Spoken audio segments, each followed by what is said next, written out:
Hi, I'm Chuck Chvala, former Senate Majority Leader. And I'm Scott Jensen, former Assembly Speaker.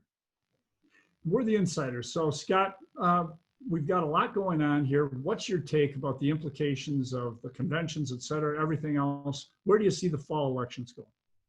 You know, here in Wisconsin, I think we're going to have an interesting dichotomy.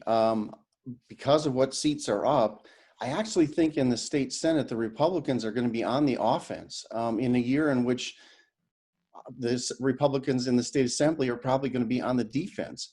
So you're going to be seeing a situation where I think the Republicans have a chance to pick up 1, 2, maybe even 3 seats in the state Senate, which is sort of astounding in a state that's 50-50, where everything is going to be hotly contested right up to the end. But the assembly is going to have trouble hanging on to all the seats that they have. I think it's going to be difficult for them. There's a Republican weakness in the suburbs, and they have like 4 or 5 seats that are very closely matched in the suburbs here in the Milwaukee area. And I think that's where the battle will be in the state assembly, less so in other parts of the state. So you could have the unusual example where the Republicans make advances in the state Senate, and they're on the defense in the state assembly. I think if you look at it race by race, that analysis makes a lot of sense. And I think Scott is one of the best analysts when it comes to looking at individual races. I think that Scott would probably agree that really, though, what's happening nationally and happening in Wisconsin is that these races are becoming nationalized, or at least statewide. I think that it's really going to depend on how does the presidential race come out. If it's a squeaker, then perhaps Scott's analysis is true, although I think Democrats have more opportunity in the Senate than Scott thinks. But I do think that if there were to be a blowout either way, and I think right now blowout is looking more likely on the Biden side.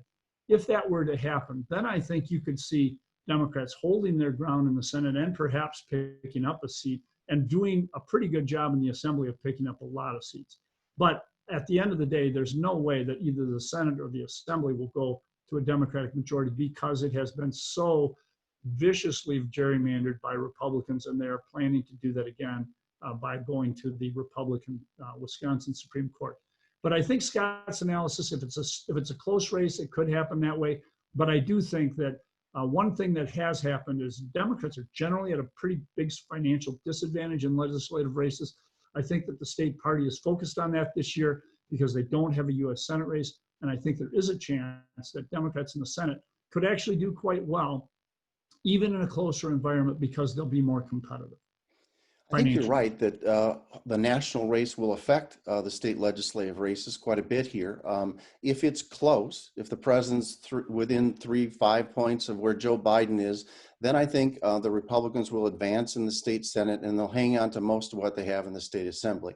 If Biden wins by a large margin, then I think there will be lots of losses in the state assembly, and there will be little gain in the state Senate.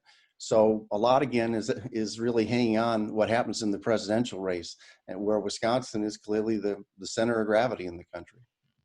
Yes, it is, and it certainly is going to be interesting to watch. And I think Scott's accurate on that final analysis there. See you next time, guys.